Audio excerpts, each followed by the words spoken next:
to A2I Dyslexia live show. Hello everyone, welcome to A2I Dyslexia live show. Today's program is going to be absolutely phenomenal. It is going to be awesome. We've got the lovely Priscilla Joseph, who will be joining us on this show to talk about, we all know the title of this show is All Things Dyslexia. So we'll be covering different sort of topics as the weeks go along.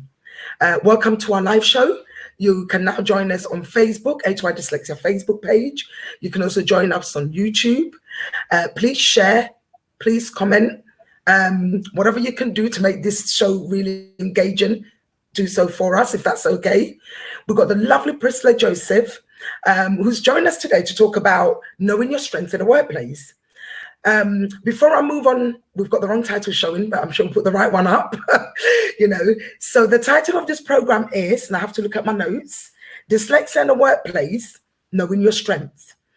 Now, Priscilla, welcome to A2I Dyslexia live show, All Things Dyslexia. It's a pleasure having you on the show. If I can have you to introduce yourself and tell us a little bit about your background, and then we'll take it one step at a time. So, Priscilla Joseph, welcome to A2I Dyslexia live show. How are you? Hi, Elizabeth. I'm really good. Happy to be on the show and to share my experiences. I hope it's useful to someone listening. So where can I start? So right now I work as a family support and safeguarding officer for a primary school. And the role is very varied and very busy. So my role covers safeguarding. I'm a safe adult, so children can disclose if there's any issues that are happening at home with them. I work with the social services teams. I coordinate the meetings with the teams. I also coordinate and liaise with all family support. So I will do the events in school. I will also do courses. I will also coordinate coffee mornings. And so, yeah, my day can be very varied. And sometimes I also deal with behaviour with children that are finding it a bit difficult to settle. And I help them and support them to calm down and then to be able to be re-entered into the classroom. Fantastic. So I'm just going to read a little bit about your who you are, your job title. So I know you've already said it, but I've got like a few notes here, and I thought, oh, it would be great to actually share this with our viewers. Because to be honest with you, dyslexia or not, and as dyslexic people, we can excel and we adapt to certain situations. I think your sort of credentials are just so inspiring, and I just felt it was really, really great to just share that. So Priscilla Joseph, as a BSc Hons, did education training. She's a learning and development specialist, financial coach, a public speaker, community project consultant. Now wait for more. You think that's it? There's more to come. Okay, so she currently works as a family support and safeguarding officer, which she's already said, for primary school. She previously worked as a coordinator for family financial literacy and QSA. I'm not too sure what that is. Maybe Priscilla can break down what QSA is for us. What is that, Priscilla? What's QSA? So it's family support worker at an organisation called QSA, Quaker Social Action. Oh, I see. And that's where I used to work prior to this job. So I was working as a financial literacy coordinator and coach and trainer for about 5 years. Wonderful. And before that, I was working for about 5 years as an employability advisor and coach. Right. Okay. And then before that, I was working as a tutor, event management tutor. Wow. And it's all relevant because it all started through my interests. Right. Yeah. Now, this is the bit that really fascinates me. Priscilla has read and written. You write your own poetry, don't you? Yeah. Yeah, I do. Yeah. And she's been at Houses of Parliament and actively works engaging with community. She has worked with the Daniela Taylor Trust. Now, that is just so phenomenal. It's amazing. It's so inspiring to have you here today. I know we connected almost a year ago and nothing materialized. And then I thought this year we're definitely going to be doing something together for the dyslexic community. And then guess what? COVID-19 decided to arrive and everything kind of went virtual. But I normally say every misfortune is a blessing, because sometimes certain things happen and it takes you out of your comfort zone. Now, certainly took me out of my comfort zone, because what we're doing now is completely new to me. It's all like, oh my goodness, what do you do? And then, of course, being so amazing, we have a wonderful person behind all this camera and everything, the amazing Alex, who coordinates everything in the background. So when I finally thought, how do I get other dyslexics to engage with us on our live show, Alex popped up, and it was like, do you know what? I'm able to help. And it's just so great having such an amazing people behind the camera, and having you on our show. And we have so much to talk about today, don't we? Yes. Yeah. So first of all, I've just got a little bit of a question for you. You've actually told us a little bit about what you do. You've introduced yourself. I just wanted to kind of go back to when you were a child and finding out about dyslexia.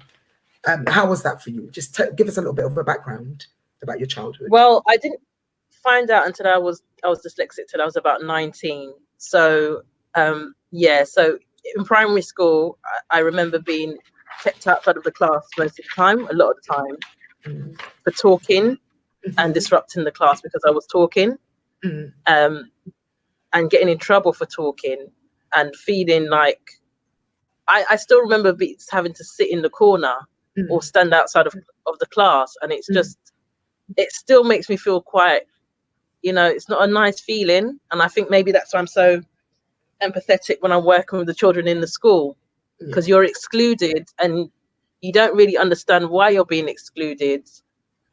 And you're not talking because you want to disrupt the class. You're talking because you might not understand what's happening, or you might not be able to grasp how something's being taught. Or another big thing is concentration. So I might not have had the concentration to focus for so long on whatever was being taught as a group of children. So I'd start talking because my focus would have gone. And actually that break in focus is a kind of a relief for a dyslexic person, because you're concentrating so hard to understand something. You just need a mental break. And so talking or seen as being disruptive is a mental break for a child that's dyslexic, and then you can kind of reset and go and get back into the flow of things. It's just that because you've concentrated for such a long period of time. So it wasn't really great primary school in that aspect. I had friends, but that aspect of it wasn't. And I would also get into trouble as well, and be sent to the head's office. So I was getting into a lot of trouble.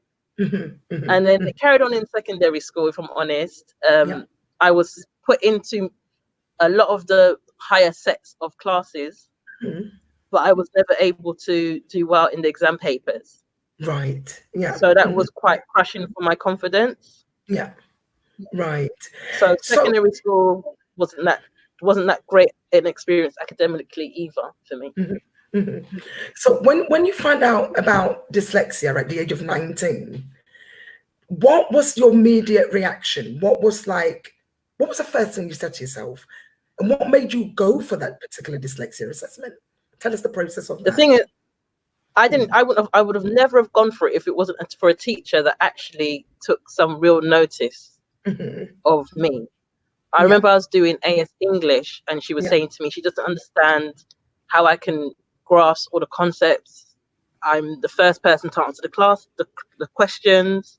I understand concepts quickly, but she said that your writing skills doesn't marry up with the way that you're able to articulate yourself. So she said, have you ever thought of that you're dyslexic? And at first I was offended. I was like, I'm not dyslexic. I was like, what do you mean I'm dyslexic? Why are you saying I'm dyslexic? Why do I have to go for this test? These are the thoughts that were going through my mind. And then she set it up that I would go for the test. So I went for the test. And, coming from, my parents are quite old school. They're first generation, but I'm the youngest. So they're first generation. So they wouldn't even understand what I was talking about if I said I was going for a dyslexic assessment. They would be like, because when I was having issues at school, they would just say to me, they'll be upset with me and I'll get in trouble for talking from my parents. And they're saying, you're not listening to the teacher. Why are you not listening? And obviously I didn't have an answer for it. I just continued being my child Priscilla. Yes. So Yes. when I went for the assessment, I didn't really tell anybody because I didn't feel like I had that kind of support to confide in anybody. Yeah. Yeah. So I went for the assessment, and then the educational psychologist said I am dyslexic. And then I remember finding out, and it was a combination of feeling relieved and feeling really angry, and then being in denial, Yeah. and then thinking, no, I can't be dyslexic. I just need to read a bit more, because my thing was, you just need to try harder. And I think that comes from my mum saying, you need to try harder. Yeah. So those words have kind of like been embedded in my head. No, you just need to try harder. You just need to do something different. Yeah. And so let me just pause you it there a was minute. hard to accept. That's Yeah. that kind of, you need to try harder. A lot of dyslexic, particularly adults, those that fell through the education system, will say the same thing. I mean, I even get told that now. Try a little bit harder and you'll be all right, you know. But you and I know, Priscilla, it's not about trying harder, is it? No, it's not. No. It's about finding different strategies that work for you. Yes. So absolutely. after I got over the initial shock, I still didn't pass my exams because I didn't have no support. So this try harder thing was really embedded in me. So I did my maths GCSE 4 times before I passed it. I took my GCSEs again. And then I passed enough so I could go get to do my A levels. Yes. I think I did my A levels twice. Yeah. Oh dear. So I just wasn't giving up. I just really wasn't giving up. And then when I found out I was dyslexic, I was like, okay, this is why I keep trying hard and it doesn't really work out the way I'd like it to. Yeah. But even at 19, I never got the support that I needed from the college because I just had a diagnosis, but I didn't know what happened next after that. I think a lot of people, I mean, I've come in contact with so many people that said, look, I've been given my diagnosis. What do I do now? Some people just get that report and they just literally just put it to one side. They're not even aware of the needs assessment and the next step, you know, which is really important. We've got you on the show, and myself who've experienced the whole system. We'll be able to share our knowledge and information with other listeners or viewers today, which we feel so privileged to have you here today, because what you're going to talk about today, it's so phenomenal, and I think everybody needs to hear it, basically. Yeah. I mean, I was going to ask you a question. What was it like growing up from a Bme background? But you've already covered that, you know. You've already said that, look, your parents said, try harder and try harder and try harder. And I think the more, even if there's siblings involved, the more they say try harder, the more you think, well, I can't compete with my siblings. I don't know if you've got siblings or you know. Yeah. I've got an older sister, and she's got this phenomenal brain that I think that if she wanted to run a country, she could mostly do that. Yeah. So for my sister, who is a super high achiever, and then it's me managing my dyslexia, my parents, they wouldn't understand it. They'll just be like, oh, you know, we've got one daughter that's really good academically, and we've got another daughter that's not so good, and that's it. Yeah, I mean, what I was told. No, you go, please, Priscilla. It's all about you today. It's not about me. All about you. So please do carry on. Don't let me stop you. Yeah. Like, I guess it's they wouldn't know what to do because it's not where they came from. They wouldn't understand that. You know, they came from the Caribbean. They came from St. Lucia, from hardworking backgrounds, and I know my granddad was a farmer, and he did well for himself because he was able to grow quite a lot of produce, and he then was able to export, so he did quite well. But that's the background they came from. My dad was a tailor, so I believe my dad was dyslexic, and he was a very good tailor. His garments were sold in town. Wow. So he was very good.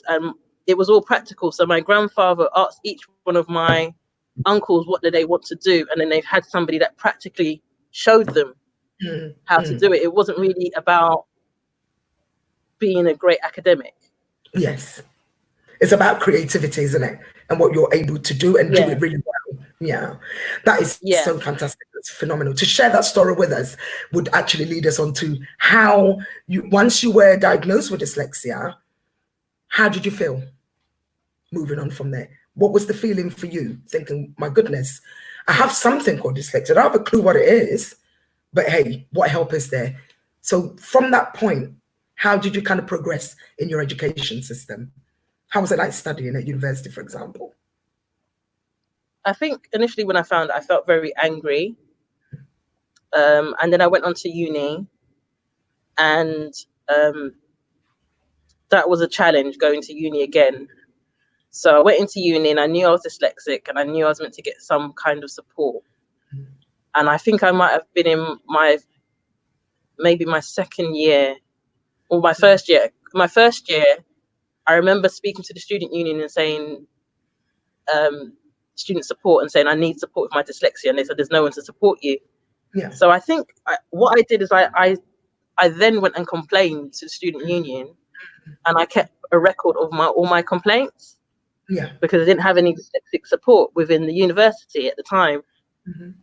And then I remember in the first year having a meeting with the head of our section, and her saying to me, I don't believe that you're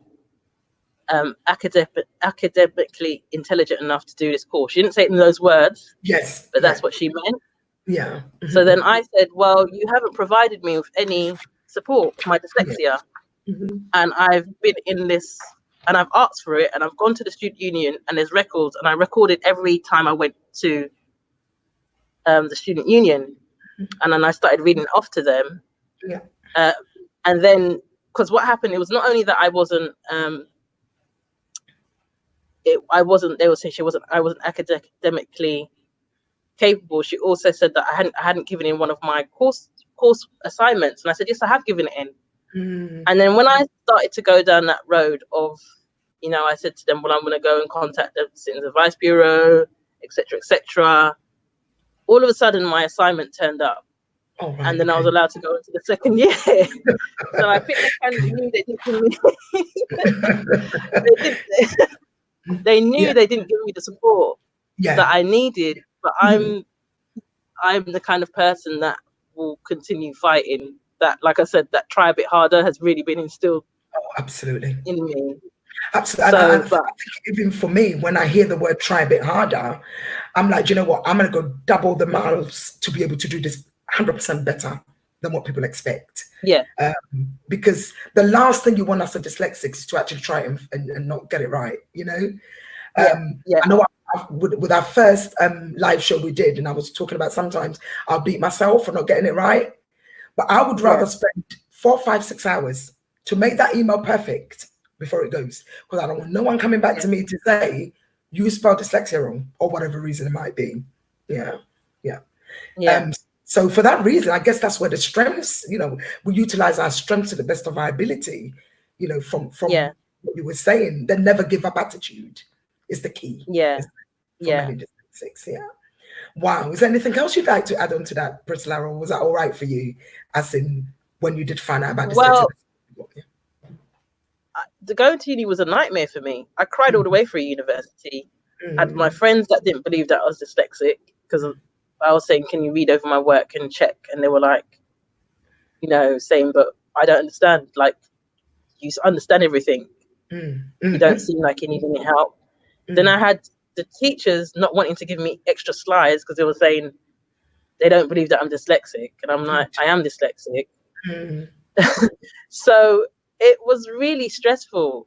It was so stressful, and I had to work doubly hard. And I remember being so stressed out to only in one of the terms that I just actually got on a plane and left the country. Because I was so stressed out. I was like, I can't really cope with this. And I just left the country. I didn't even tell my friends. And that's the thing, because sometimes what I've always found as a dyslexic is when I get to the point and I give up, and I'm like, oh, how great was that to just give up? And then I sit back and I think, well, how long are you going to keep running for? You've ever done is keep quitting. You have to stop being a quitter and try to fulfill whatever duties you start, you have to finish it. From that day onwards, I just made a promise to myself, whatever I start, I'm going to make sure I finish it to the end, no matter how difficult it is. Because if we're not careful, we end up doing things half done. And not many things in the workplace or in our lives are half complete, half done. Things have to be seen through to the end. And that amazing feeling, Priscilla, when you do complete that task, how does that make you feel? Yeah. I've done it. Well, yeah, I completed my degree. I passed my degree. And I remember doing my dissertation, and I remember my sisters helped me with the typing of it, to retype it, because like I said, I did have support in the end from a tutor, but I just felt like we weren't gelling, and so it was more stressful than having support. Like having support was more stressful than not having support. So I just found another way around it, and so my sisters helped me with some of my assignments and typed them up for me and worded them so they could be read better by the tutors. So and so sometimes even with the assistive technology, it doesn't really kind of help, does it, Priscilla, to be honest? Or do you think it does? Well, for me, the assistive technology does help. It does help me a lot, especially with because I didn't really learn how to use my assistive technology until the past 5 years. Right. So at the time when I was at uni, I found it difficult to get my head around how to use it, because I only recently found a good trainer that could train me and make it simple so I could understand how to use the equipment. Yeah. So I would say it's about 5 years I actually had somebody that I could say, I can finally understand how to use assistive technology. So when I was at uni, I didn't really get to use it. That's why I got my sister to support me to type up my assignments for me. Right. I mean, this kind of moves me on to asking you about, your strengths in a workplace, because really, if you manage university, I mean, remember, you got on a flight and just thought, right, that's it. I've had enough. I ain't doing this no more. And then I came back though. I came back. This is it. You came back and you finished it. Now, there must have been some kind of strength there that kept you going, which kind of moves me on to talking about dyslexia and strengths in the workplace.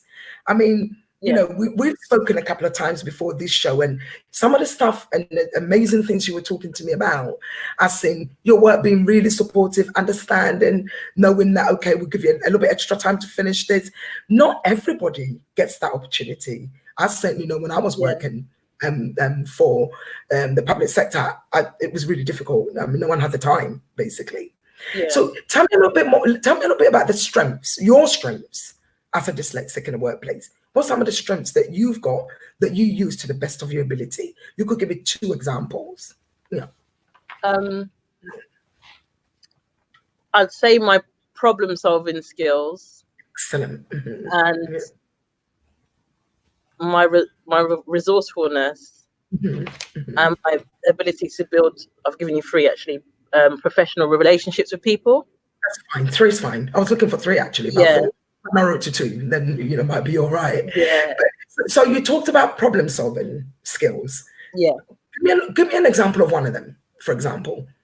I know I've got great ways of solving problems in the workplace, to the extent that sometimes people find me a bit too much. But hey, that's my strength. So if that's one of your strengths, what kind of problem solving issues do you think, basically, maybe you could give an example of something that you did really well. You don't have to mention any names or anything, but how you used the problem. Yeah.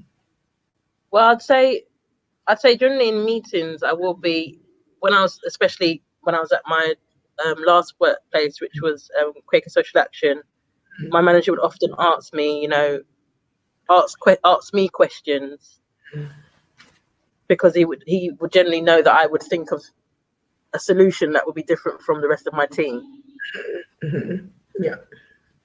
And also, just when I'm in meetings, when I'm coordinating meetings with my the social workers team, the early help, the head, the outside. So you generally, right now, I'm coordinating with like 5 or 6 services. Wow. And and I've created a new way of working where a lot of some family support workers will be like quite remote from the services, where I've said, no, the school have to be involved, because what happens is when the difficult situations arise, they want feedback from the school, they want to know what's happening. And I said to them, well, we're not going to double work. I'm not going to do work with a parent and you do work with a parent. So let's work together, and I'll know what you're doing and you'll know what I'm doing. So I've created a kind of unified way of us working. It's amazing. That's amazing. And this is, sorry to cut you there, Pris. I just hope for 1 minute, sorry. I was going to say, some of the strengths that dyslexics have should always be utilized in a workplace. Now, some of us don't even know the strengths we've got. So we tend to not to use them, and we go for the weaknesses, which can be a massive, massive problem. I'm sure you would agree with me on that. Yeah. So, I think every company needs a problem solver, to be honest. So I normally would say, why not employ a dyslexic person who's got those skills to be able to help you and support you in that area, and not look at the actual condition as a dyslexic person? Would you agree on that, Priscilla? Yeah, I was thinking about it today, and I was saying that, dyslexia is, you're neurodiverse, and I say that you see the magic in the cracks. So where people won't see a solution, you'll see it. Yeah. And I think that's an amazing skill.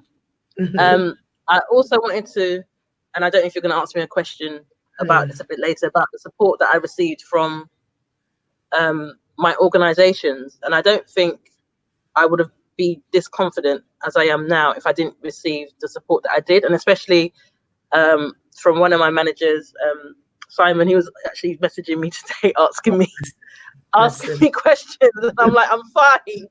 And but he really, really took on board a way to work with me in my dyslexia. He really took time to talk through how we can find solutions and work better. Yeah. And if I found things difficult, I'd just say, I'm finding it difficult. And it was such a relief just to say, I'm finding this difficult, and to have somebody that you could sit down and say, okay, well, how can we work through this? Instead of, well, that's your job. What do you mean you're finding it difficult? That's what we're paying you for. Wow. Which is what some organizations can be like. And I've had my fair share of tears and being asked to leave jobs, leaving jobs, crying, leaving jobs. So it's not been like a bed of roses to get into this point. Yeah. Do you know what we really need is more Simons in the workplace? I hope Simon's watching now. Maybe, Simon can develop something for the workplace for other dyslexics. And I'm sure he's probably doing that already. Yeah. Simply because when you've got a Simon in a place, that's all you need. Just that manager to believe in you, and the whole thing just falls into place. But if we don't have a Simon in the workplace, and we've got someone that's thinking, well, actually, I think the worst part actually is when people say, I think Simon's actually watching the show. Simon Phillips, thank you so much for supporting Priscilla, to encourage so many other dyslexics to be able to unlock their full potential. And I just think having Simon has made you blossom, really, to become the amazing dyslexic person you are. Yeah. And not many organizations have a Simon. And that's where there is a problem, because I normally say that dyslexia is okay. Please utilize my gifts as my strengths, and your company will excel to the highest of the highest. And obviously, I've always haven't always disclosed my dyslexia. Now I talk about dyslexia everywhere I go. Prior to A2I dyslexia, I was at the place of shame, anxiety, embarrassment. I thought, I don't want to know him. I didn't want to accept dyslexia. I didn't want anything to do with a label in vertical commas. But let me tell you something. Now, I would celebrate dyslexia. I'd talk about dyslexia. I'd do everything. I'd eat and breathe dyslexia, for the obvious reasons that I realized that actually I did have strength. No one really wanted it. I'm going to go off and do my own. But I just hope there is so many Simons out there watching this program who can support dyslexics in their workplace for them to unlock their full potential. Because I love what you said. Simon will say, look, Are you okay? How best can I support you? And that's such a beautiful working relationship. And more companies need to really be gearing towards that. And I'm sure Simon would agree with me on this one. And yourself, of course, Priscilla, you know. And I would say I was very fortunate that I went through a period. It wasn't only Simon. I had another manager called Joe Stevens, and it was 3 characters that worked together, and Gary Wells, and they were all supportive. And that's what really built my confidence, because prior to that, I worked in another organization, and I remember actually asking for the equipment to be bought, and then all of a sudden I was an issue, and then all of a sudden I had to go to HR meetings, and I was like, this only started to happen when I brought up that my equipment needed to be bought. Right. And at the time, I didn't know that I could get my equipment. And when I found out, there's a time period where if you... Sorry, I think we're having a bit of a technical problem there. I'm sure Priscilla will join us very soon. So those viewers that have just joined us now, if you have just joined us now, we're talking about all things dyslexia. And today's topic is on dyslexia in the workplace, using your strengths. I think I'll add another word to that, to the best possible way you can. And of course, we have Priscilla, who's joined us, Priscilla Joseph, who was talking to us about her dyslexic condition, finding out about dyslexia, and the amazing support she got, both in university and in a couple of workplaces she's worked, but most importantly, where she's working now. I think she is still there. I think maybe we'll get her back. You all know what it's like. Yeah, I'm here. I don't know if you can hear me. There you go. So I'll hand over back to you, Priscilla. We lost you for a bit, but I know you're back. All over to you now. Yeah. Yeah. So it was also 2 other managers, because they were all supportive. It built my confidence, which was Gary Wells and also Joe Goodman. And I was able to disclose, and they had the same approach. You know, how can we help you? How you can support you? But prior to that, I was working in another organization, and it became an issue. Me getting my equipment and getting the support that I needed. Yeah, I think it's about the understanding, isn't it, and the awareness of this particular condition. Because if people are more aware, like the show we're doing today, like this live show, anyone watching who is HR manager or a departmental manager or whoever they might be, can hopefully take something out of this, you know, conversation that we're having, and be able to take it to the workplace and support that person who's got dyslexia, or even point to the interview where someone's coming in for an interview. If they have disclosed dyslexia on application, just look at all the different strengths they can bring to your organization, because it's not a complete no-no. We are awesome people. Now that I can say, absolutely phenomenal. Dyslexics, just, I can use the word we rock, and I think you would agree with me on that one. That's with you, because we do something that makes sense, you know. You know, and I think companies should really be looking at the positive side, because what might be a weakness for me could be a strength for you, Priscilla. As we're talking, you've spoken about meetings, you've talking about, you've also spoken about minute taking. I think you've spoken about organizing meetings. That's a weakness for me. It 100% is, but it's a strength for you. Even though we're both dyslexic, you have managed to, you know, do something that I can't do, and we're both dyslexic. So it's about the strengths. I mean, we just have a wonderful person join us now, Rosemary Obuba, who's joined us online, and she's actually written here, awareness of dyslexia in the workplace. Definitely, I agree with you, Rosemary. That is so important that managers and HR and CEOs, whoever they might be, have got knowledge of this. We've got a very long way to go, as you and I know, Priscilla. You've been one of the most fortunate ones for Simon to be there and understand. And even the other day, I was saying to a friend of mine, once you find a supportive manager, in terms of job retention, they've got you for life. Am I right or wrong? You're very, very loyal, very loyal. And Simon did post up a question. He asked, what would I have said to my 19-year-old self? Okay, answer that for us. Just play to your strengths. Don't give up. And have confidence in yourself. Believe in yourself. Absolutely. Absolutely. Absolutely. Now, you mentioned something like when you were diagnosed with dyslexia, you were actually angry, thinking, really? What's this woman or this man talking about? And I normally say to myself, the best thing my dyslexia assessor could have done for me is telling me, look, you have a hidden condition called dyslexia. Because from that day, I've never looked back. And it's just one of the most amazing experiences I've ever had in my entire life. And I normally say, sitting here today is because of dyslexia. Everything I do now is because of dyslexia. And it is. For the world, I just wouldn't change it, honestly. This show obviously is about encouraging others to be able to talk in a safe place. Find the right moment, find the right people. We've got an amazing Simon who's watching us, who's supporting Priscilla in the workplace. Priscilla's had previous managers that have been amazing. She's also had previous managers that probably thought, really? Why would I give you the job? Exactly, if someone else can do it. So it's about really believing in yourself and trusting that, even having this condition shouldn't really stop you from excelling both in your career and your everyday lives as well. You would agree with me on that, wouldn't you, Priscilla?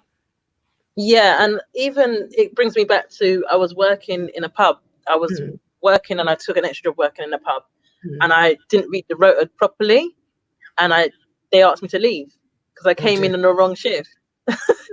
So like I said, I'm like, okay. And I've got a close friend who, I suppose we've got like our mini own support group. And that's another thing that you really do need as a dyslexic person is somebody or a friend that you can just talk about your bad day, laugh about your day. Because sometimes I'll call her and I said, you know what, I had a bad dyslexic day. And she'll say to me, what happened? Yeah. And then she can tell what happens in her day. And we can just laugh about it or support each other about it or cry about it. Yeah. But you don't feel alone. You don't feel isolated. You got somebody that understands you and you're on the same page and they're on your side. Absolutely. And she's always forever really talking me up about how amazing I am. And I'm always talking about her up, about all the things that she's done. Fantastic. And, it really, really helps. I have been fortunate that I have found that person as a friend also. Yeah. And to be honest, Priscilla, there's nothing to be ashamed about, is it? Really? No. Or do you think, it's not. Do you think we're saying this because we're there at this level, as in we've disclosed and we're doing well in what we're doing? Or do you think that, hey, each one is different? I think when I embraced it, the reason why I say it's nothing to be ashamed of is because when I embraced it, that's when my life got better. Absolutely. When I was feeling like I was less or ashamed or why do I have this condition or I wish I could have a different brain. I remember saying that to myself, I wish I could have a different brain. I was talking to you earlier about the short-term memory and the long-term memory and being forgetful. And I remember being called, saying a relative saying, no, you're just a scatterbrain. And I'm like thinking to myself, well, I'm not a scatterbrain. I just don't remember like you. Yes. And this is when I got older and I embraced it. But at the time I was like, am I a scatterbrain? Am I really like that? But that's not true. It's just that I remember things differently. And I've learned strategies that have helped me. So like if I'm in meetings, I'll take bullet points because otherwise I won't necessarily remember what happened in the meeting. Absolutely. So even if it's just a word and I can understand it or a few notes that I can understand, I don't really need to necessarily go back and read those notes. It just helps me to remember what happened in the meeting. So just using different techniques that work for you. A friend of mine, because I'm terrible with directions, but she says to me she always remembers houses. She remembers buildings because she says trees can be cut down, other things can move, but she says she always remembers buildings, and that's how she finds herself around. And me with my also like get into meetings. One thing that I worked on with Simon is that being prepared and knowing your route, because I find directions that can be really difficult for me as well. I think most dyslexics are in the same boat, to be honest with you. Well, I know I am, for example. We have Rodney Grant, who's got a message for us. Many top CEOs have dyslexia, nothing to be ashamed at all. And Rodney, I 100% agree with you. There is nothing to be ashamed about. However, everybody's different. And our aim at A2I Dyslexia is to literally bring dyslexia to the forefront and say, look, it's okay. It's absolutely okay. There is not one human being on this planet that's perfect. And if it happens to be dyslexia, so be it. And the thing is, there's so much help out there. so much amazing help. I mean, I think with Priscilla, we might even have to do a part 2 because your journey is so phenomenal. You know, you're a Thank poet, you write poetry, and I just want to hear one of your poetries before we actually go. So I'm going to hand it over to you to tell us about one of your poetry before we actually end the show, because we've got literally about 6 minutes left. Yeah. But yes. Yeah, so okay. Mm-hmm.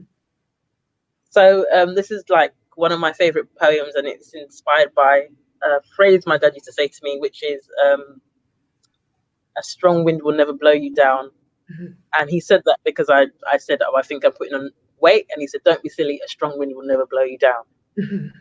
So that it comes from that saying that he said to me. Right. No strong wind will ever blow me down. No strong wind will ever blow me down. I may bend, I may twist, but understand that my life is a gift. Your words, they cannot penetrate my soul or cause me to freeze internally, because like the sun, my God holds up my universe, bass, treble, and all the notes in between. You see, I'm dancing to my own drum and bass, and the tide is carrying me at my own pace, not yours.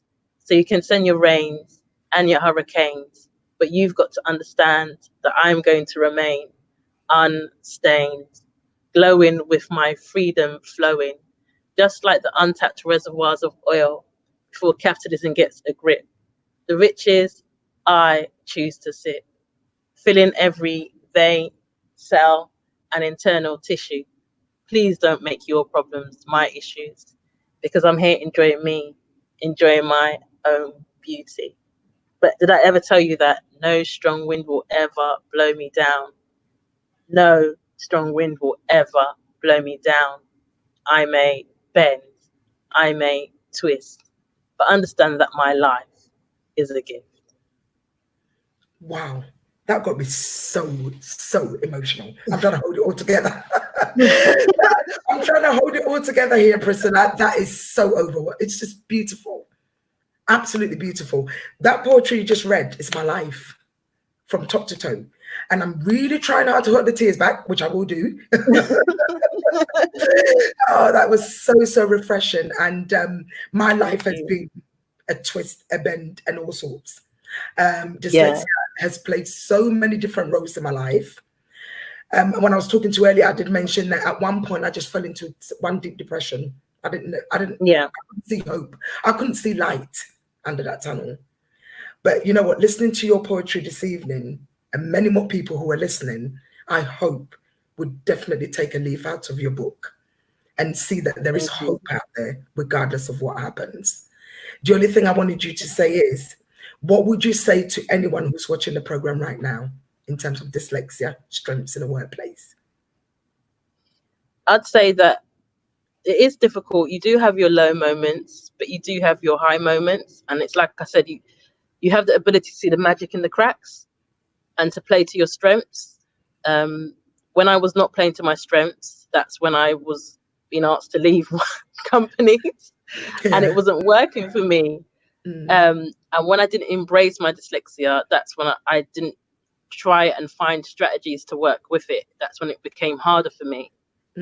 So embrace it and work with it. See it as a gift. Absolutely. So it's not because of this dyslexia. It's not despite of the dyslexia. It's because of the dyslexia that makes a person have all the abilities to do what they can do. That's right. Just knowing what they are. And I normally say, I'm not the one with the problem. It's the person that doesn't understand the condition I have. Yeah. I'm okay, because whatever you pick me to do, and if I know I can, I will. But if I know I can't and I'm willing to learn, but you're frustrated because I'm not learning quick enough, I don't think the problem lies with me, but with that particular person who's actually giving instruction. Priscilla, I want to say thank you so much for joining us today. You're welcome. I know you spoke about 3 strengths you've got, and I think I wrote them down: problem solving, people skills. There was a middle one, but I kind of missed it, the middle bit. Yeah. Perhaps you can just share that with us, maybe just that middle bit. Resourceful, being resourceful. Being resourceful is the word, yeah. I want to say thank you. Thank you so much for joining us. Thank you, Simon, for supporting Priscilla in the workplace. Thank you, Rodney, for joining us. Thank you, Rosemary. And thank you for everybody else that's commented on this show. Hope to join you we hope you can join us next week. And next week, the topic we've got is dyslexia, mental health, and inclusion. We've got the lovely, I can't say her name right, but I'm going to try, Caressa Nelson. Now, pronunciation for dyslexics is a problem for me particularly. So I think I've said that to the best of my ability. Priscilla, is there anything else you want to say before we go offline? No, thank you so much for having me. It's been great. I've really enjoyed it. Thank you so much. Thank you. Thank you, viewers, and thank you for the comments. We hope you can join us next week. Now, when we first started the program, I think I used the word Alex popped up. Alex does not pop up. Alex works with us, A2I Dyslexia, as a digital and marketing person who's phenomenal, absolutely phenomenal. So that leaves us here now. See you next week, same time, same place. Thank you. Bye-bye for now.